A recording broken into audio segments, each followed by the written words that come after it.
Pardon the interruption, but I'm Mike Wilbon. We're off tomorrow for the 4th of July. Tony, how are you going to spend the holiday weekend?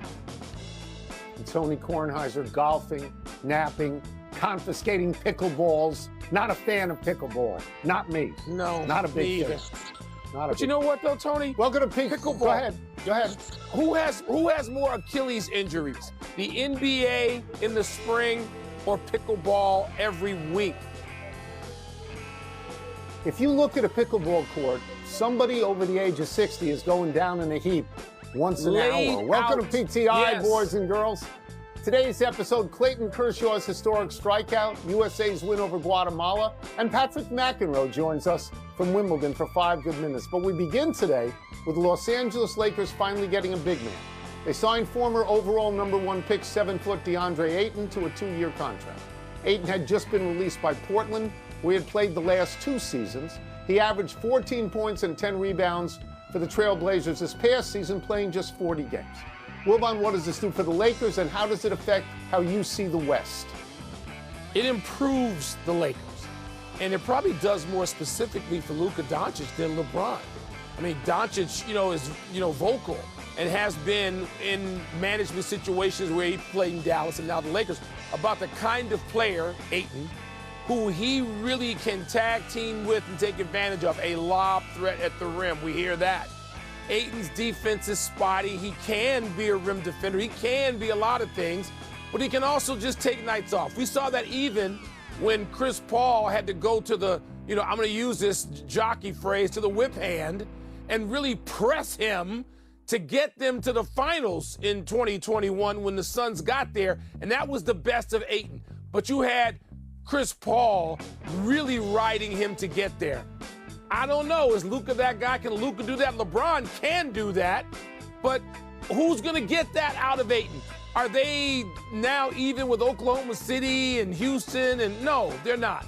Not even Minnesota to me. Not even Dallas to me. No, they're not. But this is a step in the right direction for the Lakers, and that's where it starts. Just a step. They got more to go. I'm going to go in a different direction and tell you that the most important thing this does, in my mind, is guarantee that LeBron will be there all year.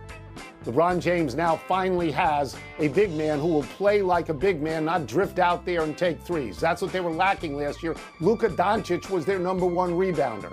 That's not going to happen now. I mean, I understand DeAndre Ayton hasn't been what people thought he was going to be, but he has also averaged 16 and 10 throughout his career. And he's going to be a presence for this particular team. And so the threatening comments that were made by LeBron James and Rich Paul 7 to 10 days ago about you better work on what's happening with the Lakers, the implied threat was that LeBron would want to leave. Well, they worked on it. They gave him a credible big man. Not an incredible big man, but a credible big man. They can reset, and Mike, I think it could be a big deal, and I think they could become true contenders in the West. True contenders. Tony, they're not, but this is not the finishing touch. By the way, nope. Some credit to Rob Pelinka, who every year there's sort of, they got to do this, they got to do that. And he's done this multiple times, got into a conference championship round anyway, 2 seasons ago, 2 postseasons ago, and he got him Luka out of just falling out of the heavens, and now Deandre Ayton. These guys were the numbers 1 and 3 overall picks in their draft not too long ago. So this is a nice move. It's not the finishing move. Let's not get crazy. Let's move to baseball, where Clayton Kershaw did something last night only 19 pitchers had done before him. Kershaw struck out White Sox third baseman Vinny Capra for his 3,000th career K. There are fewer players who have reached 3,000 strikeouts and 3,000 hits, Tone. So how significant is this milestone in your mind? Well, he is the 20th ever. He's only the 4th left-hander. Steve Carlton, Randy Johnson, CC Sabathia, they're all in the Hall of Fame. Kershaw is going to the Hall of Fame. So are the 2 active players who are on this list right now. Scherzer and Verlander, they're going to the Hall of Fame. I don't know all that much to make about it because a lot of these pitchers are what I would call modern pitchers, where the strikeout is now more important, more prevalent than it was, say, 40 or 50 years ago. I was surprised, Mike, speaking of lefties, Warren Spahn, not on this list. I'm not surprised by Koufax because he didn't pitch long enough. All of these 20 guys are either going to the Hall of Fame or are in the Hall of Fame, with two exceptions, Curt Schilling and Roger Clemens. And Clemens is out right now because of the PEDs. I noted that there are fewer guys to 3,000 strikeouts than 3,000 hits. Is that supposed to tell us it's harder to get to 3,000 strikeouts? And I wonder, Mike, is there going to be another one? Or is this it? Because they don't pitch a lot of innings anymore. Will Chris Sale get there? Will Garrett Cole get there? Will anybody ever get there? I don't know. Yeah, Tony, it's interesting when you just go down the list, and I started it just before we went on the air. I wanted to know the top five, and Nolan Ryan, Randy Johnson, Clemens, Carlton, and Blyleven. Blyleven sort of surprises me there, but he pitched like 23, 24 years. But then, Tony, it's a nice note that you make about the sort of the modern nature of the list, although we're old enough now that you have to put Gibson and Jenkins, the two people that I grew up watching the most, like they're straddling that, right? They're not back with Walter Johnson, but it's been 60 years. I mean, it's been a long time for Gibson and Jenkins, and I'm glad they're on that list. So you look at the list, and it's quite representative to me. I found it fascinating to go through, and Kershaw, good for him. I just, I don't know what's more important, that or sort of, what are we going to remember, that or postseason success, postseason struggles, World Series rings, like what, where do you fall down? Maybe all of it. Maybe it's a tapestry of all of it. Good for him that he did it in L.A. with the only team he has ever played for. Only Gibson, and there's one other, Walter Johnson, went all the way down with one team. Let's move to soccer quickly, where last night in St. Louis, the United States men's happy time. People, happy 58th birthday, Brian Cashman.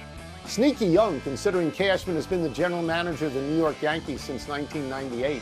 That's 27 years. Cashman is the longest tenured GM in baseball. If George Steinbrenner were still alive and running the team, there is no way anyone in the Yankee organization would have a job for that long. Cashman started with the Yankees as an intern in 1986 after graduating from Catholic University, where he played the infield. Cashman was at the helm of the Yankees when they won 3 straight World Series under Joe Torre from 1998 through 2000. He had another World Series winner under Joe Girardi in 2009, and he's waiting for his first one with Aaron Boone. For a long time there, if you mentioned Cashman, it seemed you had to mention Theo Epstein, because they were the Yanks and the Sox, and they're fighting back and forth, and then their roads diverged, and they both had wildly successful careers, it seems to me. Happy anniversary, Martina Navratilova. On this day 43 years ago, Navratilova beat Chris Evert 6-1, 3-6, 6-2 for the first of her 6 straight Wimbledon titles. Navratilova ended up with 9 Wimbledon titles and 18 majors overall. Evert also won 18 majors, including 7 French Opens and 6 U.S. Opens. The two contested 80 matches between 1973 and 1988, 60 of which were finals. Navratilova was 43-37 in the head-to-heads with Evert, 36-20 finals. They are the most prolific tennis rivalry of the Open era. Evert and Navratilova were great rivals who became best friends. There is a story about their friendship by Sally Jenkins in the Washington Post that will warm your heart. As a lifelong consumer of tennis, Tony, I always feel enriched when I got to see them play each other. And as you mentioned, usually at the end of the tournament for the championship, nothing like it. Happy trails to extra bases for Riley Green. The Tiger slugger hit one deep to left center last night. Nats center fielder Jacob Young tracked it, scaled the fence, and came away with an improbable catch. Young said he thought the ball was going to travel farther, but it died by the wall, so he ended up backhanding it at shoulder height. Here's a fun fact, Mike. Riley Green, and Jacob Young played travel ball together as teenagers in Florida. I never get tired of seeing these at-the-wall or over-the-wall catches. All night long you can go with them, and they just all seem to be thrilling. And every day somebody says the best catch of the year, and it's not. The next day is the best catch of the year as well. Let's go to the big finish. Your guy, The Miz, gave up 5 earned and 3 2/3. He took the loss to the Mets last night. How'd that taste? Tasted great. We got a half game on the Brewers who split. Come on now. It tasted great to have a cheesehead get rocked. Blue Jays beat the Yanks last night and caught them atop the AL East. I guess you think that's significant. Yeah, I think anytime you're in first place, even if you're tied, it doesn't matter. Yeah, it's significant. Red Panda's out of the hospital after breaking her left wrist when she fell off her unicycle. Your thoughts? Sally's going to miss a few months, apparently, but she's just a great athlete, one of the best in the arena any night she's there. James Wood of the Nats joined a home run derby, the home run derby. I bet you're excited. I am, because he hits the ball harder than anybody in the National League other than Shohei Ohtani. You know, I'd love to see him in a home run derby. Last one, CFL tonight. Winnipeg Blue Bombers at the Calgary Stampeders. Are you smelling upset? I don't really need to be predicting Canadian football, but I'm going to watch, Tony, when I'm not peeking at the Cubs Cleveland and the rubber match of that. Not the rubber, going for the sweep. We watch everything. We're out of time. Try and do better the next time, and I'm Tony Kornheiser. I'm Mike Wilbon. We're off until Monday, knuckleheads. Enjoy the holiday weekend. And now, here's sports. Kershaw reaching a milestone last night, and the Lakers finally making a move in free agency. So let's start there. The Lakers acknowledged they were a donut team last season, missing that big man in the middle to guard the rim and run the pick and roll with Luka Doncic. They filled the need with Deandre Ayton, the former #1 pick who worked out a buyout with the Blazers this offseason. Now, there are plenty of notable names still available in free agency. Veterans Chris Paul, Al Horford, and Damian Lillard are all unrestricted free agents, while a core of young players paced by Josh Giddey and Jonathan Kuminga are restricted free agents. NBA insider Shams Charania tells us who to keep an eye on. Chris Paul has levels of interest from the Clippers, Suns, and the Bucks. I'm told he had a conversation with Bucks officials on Wednesday. He told the Pat McAfee show several weeks ago that his preference is to stay on the West Coast. He is sorting through options, though, right now, whether it's on the West Coast, a team like Milwaukee. We'll see where his future could go. Al Horford is another major free agent right now. I'm told he is reviewing multiple options, including the Warriors, the Lakers, but also retirement. He's 39 years old. He just finished season 18.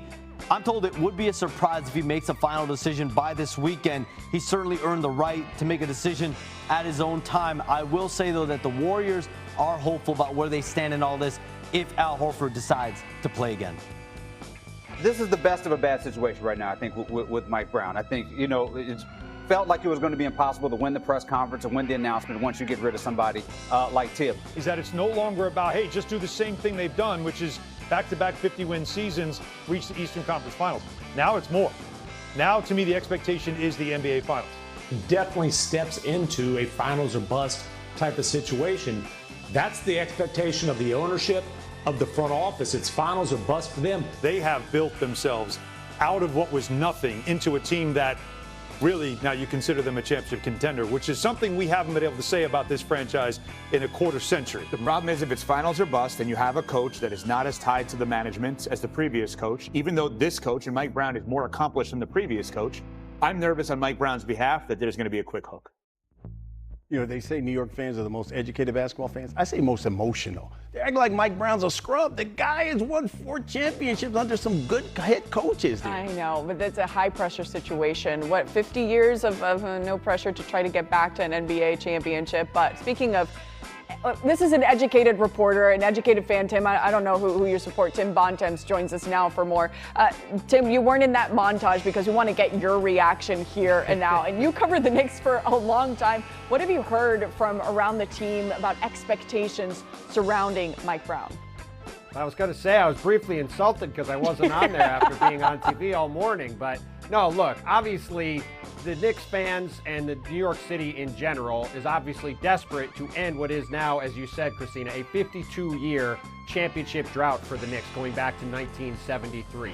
And as Tim McMahon said during that montage, there's no question that after Tom Thibodeau was fired after making the conference finals for the first time in 25 years with the Knicks, Mike Brown is going to walk in here with only one objective, which is to get to the NBA Finals and to try to end that drought. If the Knicks fall anywhere short of that, it's going to be seen as a disappointment.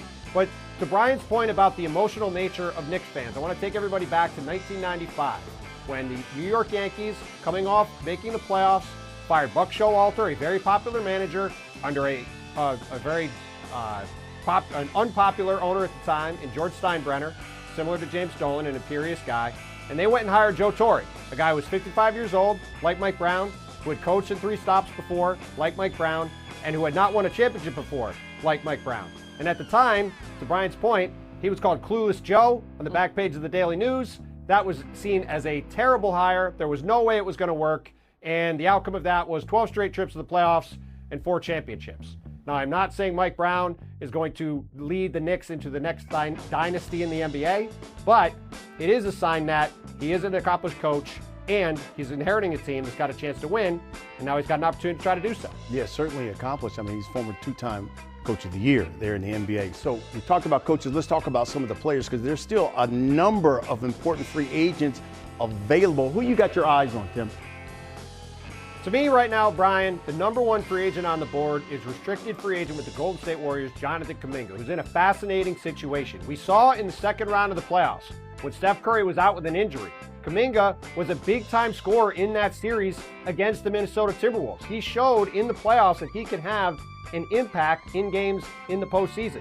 That being said, we've also seen throughout his time with the Warriors a lot of inconsistent up and down play, which has led him to go in and out of Steve Kerr's rotation.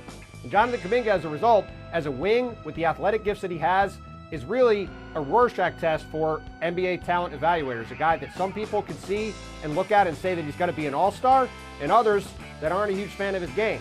And now he's got to go out into a marketplace with no cap space and try to get either a deal from Golden State or to try to get a sign and trade deal with someone else. It's going to be very interesting to see how it plays out, and it's part of why the Warriors have sort of been in